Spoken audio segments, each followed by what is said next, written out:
ഇന്നത്തെ കഥയിലേക്ക് എല്ലാവർക്കും സ്വാഗതം. ചാനൽ ആദ്യമായിട്ട് കാണുന്നവരാണെങ്കിൽ ഒന്ന് സബ്സ്ക്രൈബ് ചെയ്തിട്ട് ലൈക്ക് ചെയ്യണേ. അങ്ങനെ നന്ദുവിനെ ഹോസ്പിറ്റലിലാക്കിയെന്ന് പറഞ്ഞിട്ട് അങ്ങോട്ടേക്ക് നയനയും ആദർശും കൂടെ വന്നിട്ടുണ്ടായിരുന്നു. ആ സമയത്ത് ആദർശ് ഡോക്ടറോട് പറയുന്നുണ്ട്, അനിയൻ്റെ കല്യാണം കഴിഞ്ഞിട്ടേ ഉള്ളൂ, അതുകൊണ്ട് അപ്പം ഡോക്ടർ പറയുകയാണെങ്കിൽ പിന്നെ നയന ഇവിടെ നിന്നോട്ടെ, ആദർശ് വീട്ടിലേക്ക് പോയിക്കോന്ന്. അപ്പം അത് വേണ്ട, ഇവിടെ ഒറ്റക്കാക്കിയിട്ട് ഞാൻ പോവില്ല, നന്ദുവിന് എന്താ അറിഞ്ഞത് ഇതായിട്ടേ ഞാൻ പോവുള്ളൂ എന്നൊക്കെ ആദർശ് പറയാണ്. അതുകൊണ്ട് തന്നെ ആദർശ് നയനക്കൊപ്പം അവിടെ നിൽക്കുന്നുണ്ട്. നയന കരഞ്ഞുകൊണ്ട് ആദർശിൻ്റെ അടുത്ത് സമാധാനത്തിന് വേണ്ടി പോവുകയാണ്. ആ സമയത്ത് ആദർശ് പറയുന്നുണ്ട്, അനിയെ ഇഷ്ടപ്പെട്ടതിൻ്റെ പേരിൽ നന്ദുവിന് ഒരുപാട് നിൻ്റെ അമ്മയും അച്ഛനൊക്കെ വഴക്ക് പറഞ്ഞതാണല്ലോ, ഇനി അതൊന്നും വേണ്ടാന്ന് പറയണം, അല്ലെങ്കിൽ തന്നെ അവൾ ഒരുപാട് മാനസികമായിട്ട് തളർന്നിട്ടുണ്ട്. അതുപോലെ തന്നെ അനിയോട് ഈ വിവരം പറയണ്ട. ഇപ്പം തോന്നുന്നുണ്ടോ നന്ദുവിനെയും അനിയെയും ഒരുമിപ്പിച്ചാൽ മതിയായിരുന്നു എന്ന് അവൻ നയനയോട് ചോദിക്കുകയാണ്. അപ്പം നയന കരയാണ് അതിന് മറുപടി പറയാതെ. അപ്പോൾ ആദർശ് പറയുന്നുണ്ട്, അതായിരുന്നു ശരിയായ ബന്ധം, അവരെ ദയവായിട്ട് കൂട്ടിയോജിപ്പിച്ചതായിരുന്നു, പക്ഷേ അത് നമ്മൾ മനുഷ്യരായിട്ട് തടഞ്ഞു. സാരമില്ല, ഇനി അതിനെന്തെങ്കിലും ഒരു പരിഹാരം ദയവായിട്ട് തന്നെ കാണും. ഇനി അവളുടെ കാര്യത്തിലൊക്കെ എൻ്റെ ഒരു പ്രത്യേക ശ്രദ്ധയുണ്ടാവും. അവൾക്കിനി ഒരു നല്ല വിവാഹബന്ധം ഉണ്ടാക്കി കൊടുക്കേണ്ടത് എൻ്റെയും നിൻ്റെയും ഒക്കെ കടമയാണ്. ആദർശ് പറയുമ്പോൾ നയന പറയുന്നുണ്ട്, അവളിനി അടുത്തൊന്നും വേറൊരു വിവാഹത്തെ പറ്റി ചിന്തിക്കില്ല. അപ്പോൾ ആദർശ് പറയാണ്, പക്ഷേ നന്ദുവിനെ വളരെ പെട്ടെന്ന് തന്നെ എൻഗേജ്ഡ് ആക്കണം, മറ്റൊന്നിനെക്കുറിച്ചും ആലോചിക്കാനുള്ള സമയം കൊടുക്കരുത്. വീട്ടിനകത്ത് കഥകടച്ചിരിക്കുമ്പോഴാ ഇങ്ങനത്തെ ചിന്തയൊക്കെ ഉണ്ടാവുന്നത്. നയനക്ക് വല്ലാത്ത സങ്കടം വരുന്നുണ്ടായിരുന്നു. അതേസമയം മണ്ഡപത്തിലാണെങ്കിൽ താലികെട്ട് കഴിഞ്ഞതിന് ശേഷം മണ്ഡപം വലം വെക്കാണ് അനിയും അനാമികയും കൂടെ. മൂന്നാമത്തെ വട്ടം മണ്ഡപം വലം വെക്കുന്നതിനിടയിലാണ് അരുതാത്ത ആ കാര്യം സംഭവിക്കുന്നത്. അനാമികയുടെ കഴുത്തിൽ നിന്നും അനി കെട്ടിക്കൊടുത്ത ആ താലി അവിടെ അഴിഞ്ഞു വീഴുകയാണ്. എല്ലാവരും ഒരുപോലെ ഷോക്കായിട്ട് നിൽക്കുകയാണ്. അനാമിക പറയുകയും ചെയ്തു, അയ്യോ എൻ്റെ താലി. അത് കണ്ടിട്ട് ദേവയാനി ആകെ സങ്കടത്തോടു കൂടി ജലജോട് പറയുന്നുണ്ട്, അയ്യോ താലി അഴിഞ്ഞു വീണല്ലോ, അത് മുറുക്കിയല്ലേ കെട്ടിയത്. ദേവയാനിക്ക് ആകെ ടെൻഷൻ ആവാണ്. അപ്പോൾ ജലജ പറയുന്നുണ്ട്, അവസാനം അത് മുറുക്കിയത് അവളല്ലേ, ആ നയന. ആ സമയത്ത് അത് അഴിച്ചു വെച്ച് കാണും. പക്ഷെ കൂടുതൽ സംസാരിക്കാനൊന്നും നിൽക്കാതെ ജാനകി വേഗം പോയിട്ട് ആ താലി നിലത്ത് അഴിഞ്ഞു വീണ താലി എടുത്തിട്ട് അനിക്ക് കൊടുക്കുകയാണ്. എന്നിട്ട് പറയുന്നുണ്ട്, ഇതൊന്നുകൂടെ കെട്ടിക്കൊടുക്കും മോനെ. അപ്പോൾ എല്ലാവരും അത് കേട്ട് നോക്കുകയാണ്. അപ്പോൾ അനി നോക്കുന്ന സമയത്ത് ജാനകി പറയുന്നുണ്ട്, കുഴപ്പമൊന്നുമില്ല, നീ ഒന്നുകൂടെ കെട്ടിക്കൊടുക്ക്.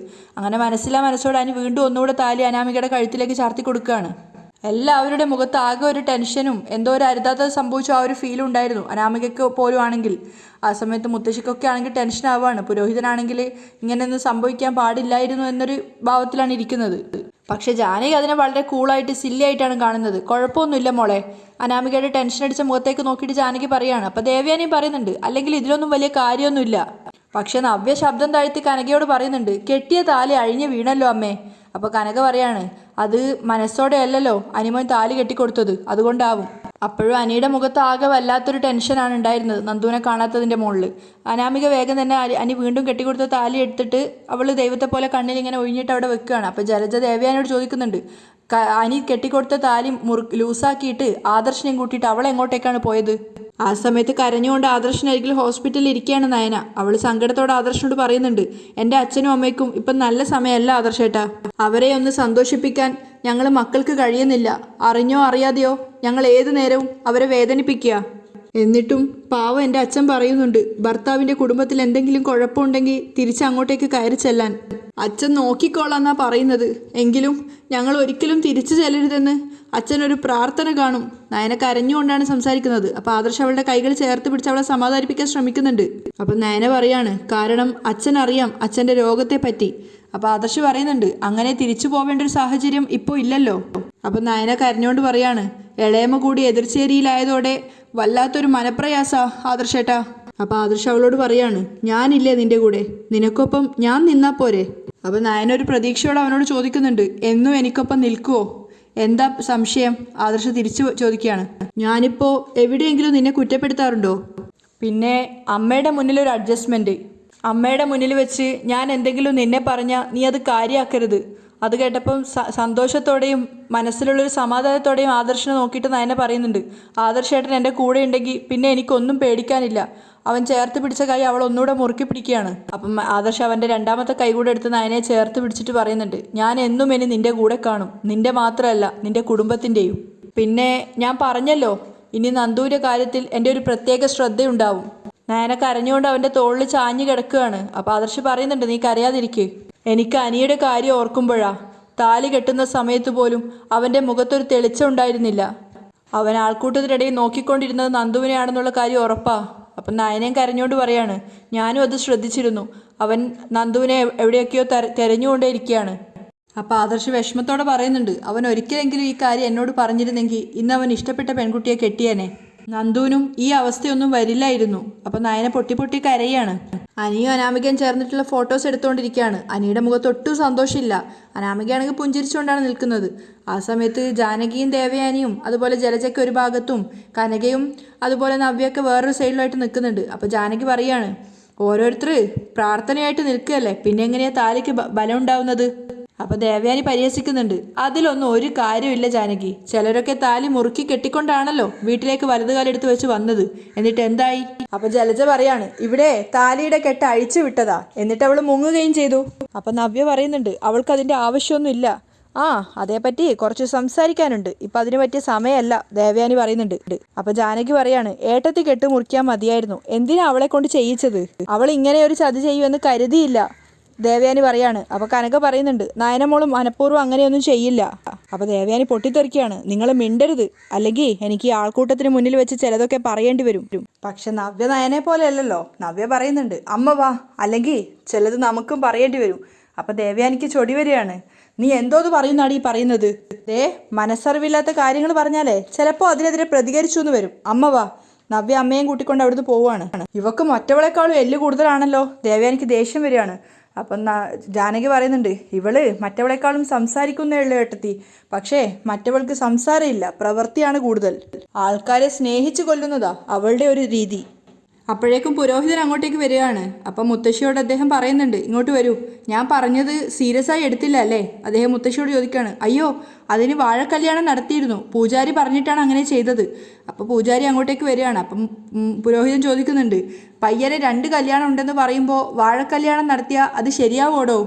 അപ്പം അദ്ദേഹം പറയാണ്, അങ്ങനെ ചെയ്യാറുണ്ടായിരുന്നു എന്ന് അറിയാൻ തിരുമേനി, അങ്ങനെ ഒരു പരിഹാരം ഉണ്ടെങ്കിൽ ഞാനത് അപ്പം തന്നെ പറയുമായിരുന്നില്ലേ? അദ്ദേഹം ദേഷ്യത്തോടെയാണ് സംസാരിക്കുന്നത്. ഇവിടുത്തെ സൂചന താൻ ശ്രദ്ധിച്ചിരുന്നോ? സാധാരണ പെൺകുട്ടികൾ വിളക്കുമായി വീട്ടിലേക്ക് കയറുമ്പോൾ വിളക്കണയുന്നതാണ് അശുഭമായി കരുതാറുള്ളത്. ഇങ്ങനെ താലിയൊന്നും അഴിഞ്ഞു വീഴാറില്ല. ഇവിടെ അതും സംഭവിച്ചിരിക്കുന്നു. അപ്പം പേടിയോടെ മുത്തശ്ശി പറയുന്നുണ്ട്, എന്തെങ്കിലും പരിഹാരം ചെയ്യണം തിരുമേനി. അപ്പം അദ്ദേഹം പറയുന്നുണ്ട്, ഫലമുള്ള പരിഹാരം ചെയ്യണം, അല്ലാത്തത് ചെയ്തിട്ട് യാതൊരു കാര്യമില്ല. ഇതൊക്കെ മൂർത്തി സാറിനോട് പറഞ്ഞോ? അദ്ദേഹം ചോദിക്കുകയാണ്. ഇല്ല, ആശുപത്രിയിലായതുകൊണ്ട് ഞാൻ അദ്ദേഹത്തെ അറിയിച്ചില്ല, അതാണ് എല്ലാത്തിനും തടസ്സമായത്. അദ്ദേഹമാണ് സാധാരണ ഇങ്ങനെയുള്ള കാര്യങ്ങൾ എന്നോട് പറയാറുള്ളത്. ഇപ്പോൾ ഇവിടെ അമ്മ മാത്രമാണ് വന്നത്, അതുകൊണ്ട് തന്നെ എന്തൊക്കെയാണ് പറയുന്നതെന്ന് അമ്മയ്ക്ക് വ്യക്തമായില്ല. പിന്നെ കാര്യങ്ങൾ ഇത്രത്തോളം എത്തിയ സ്ഥിതിക്ക് അമ്മ തൽക്കാല ആശ്വാസത്തിന് ഒരു പരിഹാരം കണ്ടെത്തി.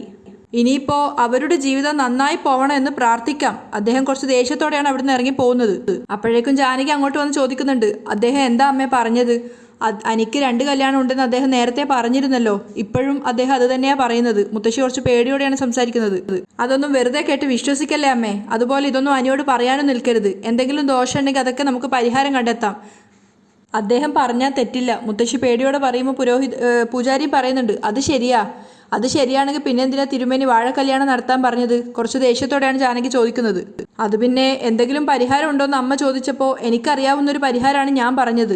ഇന്ന് താലി താഴെ പോയത് ഒരുത്തി കാരണ, അതവൾ മനഃപൂർവ്വം ചെയ്തതാ. ജാനകി ദേഷ്യത്തോടെയാണ് സംസാരിക്കുന്നത്. അങ്ങോട്ട് വന്ന് ദേവയാനി ചോദിക്കുന്നുണ്ട്, എന്താ അത്? പുരോഹിതൻ പറയുന്നു എനിക്ക് വീണ്ടും 2 കല്യാണം ഉണ്ടാവും തന്നെയാണ് അദ്ദേഹം പറയുന്നത്.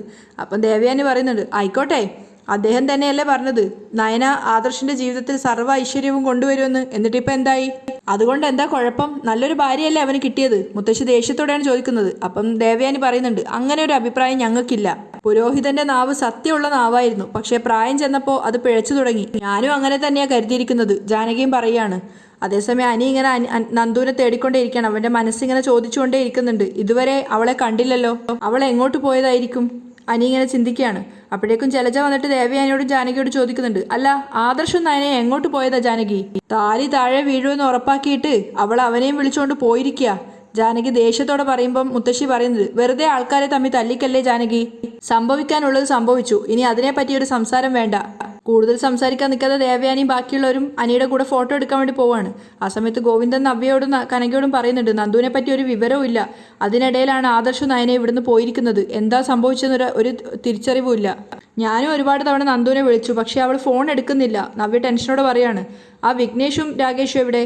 അവരൊരു പക്ഷേ സദ്യ കഴിക്കായിരിക്കും ഗോവിന്ദേട്ടാ, കനക പറയുന്നുണ്ട്. പാവം നന്ദു ആകെ കൂടെ ഭ്രാന്ത് പിടിച്ച് നടക്കുമായിരുന്നു. ആയിക്കോട്ടെ, താലികെട്ട് കഴിഞ്ഞതിന് ശേഷം ആദർശും നയന എങ്ങോട്ടാ പോയത്? ഗോവിന്ദൻ ചോദിക്കുന്നുണ്ട്. താലി താഴെ വീണത് തന്നെ നയനയുടെ കുറ്റായിട്ടാണ് എല്ലാവരും പറയുന്നത്. അതിന്റെ കൂടെ അവരിങ്ങനെ മാറി നിൽക്കുകയും ചെയ്താൽ അത് എല്ലാവരും ശരിവെക്കില്ലേ? ആദർശേട്ടനും നയനയും വിചാരിച്ചതുകൊണ്ടാ ഇപ്പൊ ഈ കല്യാണം നടക്കുന്നേ. നവ്യ പറയാണ്. അത് നമുക്കറിയാം, പക്ഷെ അത് നയനയെ പ്രതിയാക്കുന്നവർക്ക് അറിയില്ലല്ലോ. എന്തായാലും ഞാൻ നയനമോളെ ഒന്ന് വിളിച്ചു നോക്കട്ടെ എന്ന് പറഞ്ഞ് കനക വിളിക്കുന്ന സമയത്ത് നയന കോൾ അറ്റൻഡ് ചെയ്യുന്നില്ല. അപ്പൊ ഗോവിന്ദൻ പറയുന്നുണ്ട്, എന്തോ ഒരു കുഴപ്പമുണ്ട്, അല്ലാതെ അനിയന്റെ കല്യാണ സ്ഥലത്ത് നിന്നും ചേട്ടൻ മാറി നിൽക്കില്ലല്ലോ, പ്രത്യേകിച്ചും ആദർശ്. അപ്പൊ കനക പറയുന്നുണ്ട്, അല്ല ഗോവിന്ദേട്ടാ, നമുക്ക് സദ്യ കഴിക്കാൻ നിൽക്കണോ? സദ്യ കഴിക്കാതെ നമ്മൾ പോകുന്നത് മോശമല്ലേ? ഗോവിന്ദൻ ചോദിക്കുന്നുണ്ട്. അപ്പം നവ്യ പറയാണ്, അച്ഛനും അമ്മയും എന്തിനാ സദ്യ കഴിക്കാതിരിക്കുന്നേ? നിങ്ങളെക്കാളും വലിയ തെറ്റ് ചെയ്ത കൂട്ടത്തിലാണ് ഞാൻ, എന്നിട്ട് എനിക്കാരെയും പേടിയില്ലല്ലോ. പിന്നെ നിങ്ങളൊക്കെ എന്തിനാ എല്ലാവരെയും ഭയക്കുന്നത്? നമ്മളിങ്ങനെ ഒതുങ്ങിക്കൂടി നിൽക്കാൻ നോക്കുന്നത് കൊണ്ടാണ് മറ്റുള്ളവർ നമ്മുടെ തോളെ കയറുന്നത്. അപ്പോൾ ഗോവിന്ദൻ പറയാണ്, അർഹതയില്ലാത്ത ബന്ധങ്ങൾ തുന്നിച്ചേർത്താ അത് കുഴപ്പാ മോളെ. അവിടെ നമുക്ക് പലരുടെയും മുന്നിൽ തലതാഴ്ത്തി നിൽക്കേണ്ടി വരും. അനിയും അവൻ്റെ അച്ഛനും അമ്മയും, അനാമിക അവളുടെ അച്ഛനും അമ്മയൊക്കെ ചേർന്നിട്ടുള്ള ഫോട്ടോ സെക്ഷനാണ്. ആ സമയത്ത് ഫോട്ടോ ഒക്കെ എടുത്തു കഴിഞ്ഞപ്പോൾ അനാമികയുടെ അച്ഛൻ ആദർശിൻ്റെ അച്ഛനോട് ചോദിക്കുന്നുണ്ട്, ആദർശും നയനൊക്കെ എവിടെ പോയിന്ന്. അറിയില്ല, മുഹൂർത്തം കഴിഞ്ഞപ്പോൾ അവൾ അവനെ വിളിച്ചുകൊണ്ട് പോകുന്ന കണ്ടായിരുന്നു. ദേവയാനിയാണ് മറുപടി പറയുന്നത്. അപ്പോൾ അനാമികയുടെ അമ്മ പറയാണ്, അനന്തപുരിയിലെ മൂത്ത മരുമക്കളും അവരുടെ അമ്മമ്മ കുടുംബക്കാരും ഒന്നും ഫോട്ടോയ്ക്ക് വന്ന് നിന്നില്ലല്ലോ. അപ്പോൾ ജാനകി പറയുന്നുണ്ട്, ഇതൊന്നും കാണാനുള്ള മാനസികാവസ്ഥ അവർക്കുണ്ടാവില്ല. എന്ന് വെച്ചാൽ വളഞ്ഞ വഴിയിലൂടെയല്ലേ അവരൊക്കെ വന്നത്. അതെ അതെ, ഞങ്ങൾ രണ്ട് അമ്മായിയമ്മമാർക്കും ചതി പറ്റി. ജലജ പറയാണ്. ആദ്യമായിട്ടാ എല്ലാം തികഞ്ഞൊരു മരുമോള് കുടുംബത്തിലേക്ക് വരാൻ പോകുന്നത്. അത് കേട്ട് അനാമികയുടെ അച്ഛനും അമ്മയ്ക്കൊക്കെ ഭയങ്കര അഭിമാനം തോന്നുകയാണ്. അതുപോലെ തന്നെ ജാനകിയും കുറച്ച് തലയെടുപ്പോടു കൂടിയാണ് നിൽക്കുന്നത്. പക്ഷേ അജയനും ജയനും ഒന്നും അത്ര ഇഷ്ടപ്പെട്ടിട്ടില്ല മുത്തശ്ശിക്കൊന്നും. ആ സമയത്ത് അനാമികയുടെ അച്ഛൻ പറയുന്നുണ്ട്, എങ്കിലും ആൽബം കാണുമ്പോൾ എല്ലാവരും ചോദിക്കും ആദർശും അവൻ്റെ വൈഫും ഒക്കെ എവിടെ പോയെന്ന്. അവരുടെ ബന്ധുക്കളെക്കുറിച്ചും അന്വേഷിക്കും. അതുകൊണ്ട് ഞാൻ ചോദിച്ചേ ഉള്ളൂ. അപ്പോൾ ദേവയാനി പറയാണ്, അവർ ആൽബത്തിൽ ഇല്ലാത്തതാ വേണു നല്ലത്. അവരൊന്നും ഇല്ലെങ്കിൽ എന്താ, ഞങ്ങൾ ആൽബത്തിൽ നിറഞ്ഞു നിൽക്കുകയല്ലേ? ജലജ അഭിമാനത്തോടെ പറയാണ്. അപ്പോഴേക്ക് അനിയ വന്നിട്ട് ചോദിക്കുന്നുണ്ട്, അല്ല ആദർശേട്ടനും നയനെടുത്ത് ഇവിടെയൊന്നും കാണുന്നില്ലല്ലോ. ആ, അവരുടെ കാര്യം ഈ പറഞ്ഞത്, അവർക്കിതൊന്നും കാണാനുള്ള ശക്തിയില്ലെന്ന് ജലജ പരിഹസിക്കുകയാണ്. നയനയുടെ കൂടെ കൂടി ആദർശം മാറിപ്പോയി. അപ്പോൾ ദേവയാനി പറയുന്നുണ്ട്, എൻ്റെ മോനെ ഒരു മാറ്റവും ഇല്ല ജലജെ. എന്തെങ്കിലും കള്ളം പറഞ്ഞേ അവൾ അവനെ കൂട്ടിക്കൊണ്ടു പോയതായിരിക്കും. അപ്പോൾ ജാനകിയും പറയുന്നുണ്ട്, അത് അങ്ങനെ വരാനേ വഴിയുള്ളൂ. എന്ന് വെച്ചാ താലി താഴെ വീഴുമെന്ന് മുൻകൂട്ടി അറിയാം, അതുകൊണ്ടാ ആദർശമായിട്ട് അവൾ പോയത്.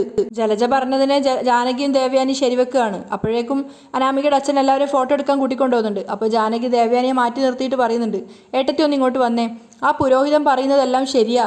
ഒരുപക്ഷെ ആദർശും നയനയും കൂടി അയാളെ ബ്രെയിൻ വാഷ് ചെയ്തിട്ടുണ്ടോ എന്ന് എനിക്ക് സംശയമുണ്ട്. അതെന്താ നീ അങ്ങനെ പറഞ്ഞേ? അല്ലെങ്കിൽ അദ്ദേഹം ഇപ്പം ഇവിടെ വന്നിട്ട് ഈ വിവാഹം നടത്തിയത് ശരിയായില്ല എന്ന് അമ്മയോട് പറയോ? അപ്പോൾ ദേവയാനി പറയുന്നുണ്ട്, എന്തു പറഞ്ഞാലും കല്യാണം നടന്നല്ലോ ജാനകി, ഇനിയിപ്പോൾ ആരെന്ത് പറഞ്ഞാലും എന്താ? ജലജ അങ്ങോട്ട് വന്നപ്പോൾ ദേവയാനി കാര്യം പറയുന്നുണ്ട്. അപ്പോൾ ജലജ പറയുന്നുണ്ട്, ആ പുരോഹിതന് വയസ്സായി, അതുകൊണ്ട് അയാൾ പറയുന്നതൊന്നും അങ്ങ് വിശ്വസിക്കണ്ട. അതിനിടെ വാഴക്കല്യാണം പോലുള്ള എന്തൊക്കെ കോപ്രായങ്ങളെ കാട്ടിക്കൂട്ടിയത് ഇതൊക്കെ നയനയുടെ കാരണം കൊണ്ടാ. അതിൻ്റെ ഒന്നും ആവശ്യമില്ലായിരുന്നു. ജാനകി, നീ ഇനി ഇതൊന്നും മനസ്സിൽ വെച്ചിട്ട് ആ കൊച്ചിനെ വിഷമിപ്പിക്കരുത്, ദേവയാനി പറയാണ്. ജാനകി പറയുന്നുണ്ട്, എൻ്റെ ഏട്ടത്തി, ഞാൻ എൻ്റെ മരുമോളെ മോളായി ഏറ്റെടുത്ത് കഴിഞ്ഞു. ഇനി ഇത്തരം കാര്യങ്ങൾ പറഞ്ഞ് അവളെ വേദനിപ്പിക്കരുത്. ഏട്ടത്തിയുടെ മരുമോളോടൊന്ന് പറയണം. അവൾക്കോ അവളുടെ വീട്ടുകാർക്കോ ഇതൊന്നും സഹിക്കാൻ പറ്റാത്തത്. ആ സമയത്ത് ജയൻ ആദർശിനെ കുറിച്ചിട്ടും ആദർശ് എനിക്ക് ജോലി കൊടുക്കാൻ വേണ്ടി പോകുന്നതിനെ കുറിച്ചൊക്കെ കുടുംബക്കാരോട് ഇങ്ങനെ മേന്മയോട് സംസാരിക്കുകയാണ്. ആദർശ് ഇപ്പം തന്നെ ജോലി ഭാരം ഒരുപാട് കൂടുതലാണ്. ഞാനും അജയനും ഒക്കെ സഹായിക്കുന്നുണ്ടെങ്കിലും അവൻ എല്ലായിടത്തും ഒറ്റയ്ക്ക് ഓടിയെത്താൻ പറ്റുന്നില്ല. അതുകൊണ്ടാണ് 3-4 ബ്രാഞ്ചൊക്കെ അനിയെ ഏൽപ്പിക്കുന്നത്. അപ്പോഴേക്കും അങ്ങോട്ട് വന്നിട്ട് ദേവയാനി ചോദിക്കുന്നുണ്ട്, ആദർശ് എവിടെ പോയി എന്നുള്ളത്. അപ്പം എങ്ങോട്ട് പോയിന്ന് പറഞ്ഞില്ല, അവൻ പെട്ടെന്ന് തന്നെ വരാമെന്ന് പറഞ്ഞിട്ടുണ്ടെന്ന് ജയൻ പറയാണ്. ജയേട്ട ഈ സമയത്താണോ അവൻ അവളെയും കൊണ്ട് ചുറ്റാൻ പോകുന്നത്? അങ്ങനെ ചുറ്റാൻ പോയതൊന്നും ആയിരിക്കില്ല ദേവയാനി, എന്തെങ്കിലും കാര്യം കാണുമെന്നൊക്കെ ജയൻ പറയുന്നുണ്ട്. അപ്പം ദേവയാനി പറയാണ്, ഒക്കെ നിങ്ങളുടെ മരുമോളുടെ ഓരോ കാര്യമാണെന്നൊക്കെ പറഞ്ഞിട്ട് നയനയും കുറ്റം പറയാണ്. അതിന് ശേഷം ദേഷ്യത്തോടെ പോയപ്പം അവിടെ ഉണ്ടായിരുന്ന കുടുംബക്കാരൻ പറയുന്നുണ്ട്, ഇപ്പം തന്നെ പ്രശ്നമാണല്ലോ ജയാന്നൊക്കെ ചോദിക്കുന്ന സമയത്ത്, ഈ ലോകത്തിൽ ആർക്കും കിട്ടാത്ത അത്രയും നല്ല മരുമോളെയാണ് ഞങ്ങൾക്ക് കിട്ടിയിരിക്കുന്നത്, പക്ഷേ എൻ്റെ ഭാര്യയ്ക്ക് അത് മനസ്സിലായിട്ടില്ല എന്നൊക്കെ ജയൻ കുറച്ചൊരു ദേഷ്യത്തോടെ പറയുന്നുണ്ട്. അതവൾക്ക് മനസ്സിലാവണമെങ്കിൽ അവൾ എവിടെയെങ്കിലും ഒന്ന് വീണ് കിടക്കണം, അന്നേ അവൾക്ക് നയനമോളുടെ വില മനസ്സിലാവുള്ളൂ. ശരിക്കും പറഞ്ഞാൽ നയനമോൾ ഞങ്ങൾക്കൊരു അഭിമാനമാണ്, പക്ഷെ അത് അപമാനമെന്ന് പറഞ്ഞ് നടക്കുക എൻ്റെ ഭാര്യ. അതാണ് എൻ്റെ ആകെയുള്ളൊരു സങ്കടം. എത്രയൊക്കെ ചിരിക്കാൻ ശ്രമിച്ചിട്ടും എനിക്ക് നന്ദുവിനെ കാണാത്തതിൻ്റെ ആ ഒരു വിഷമം മാറുന്നുണ്ടായിരുന്നില്ല. അവൻ്റെ കണ്ണുകൾ ഇങ്ങനെ നന്ദുവിനെ തെരഞ്ഞുകൊണ്ടേ ഇരിക്കുകയാണ്. അതേസമയം ഹോസ്പിറ്റലിൽ ബോധമില്ലാതെ കിടക്കുകയാണ് നന്ദു. അവിടെയാണ് ഇന്നത്തെ എപ്പിസോഡ് വൈൻഡപ്പ് ചെയ്യുന്നത്.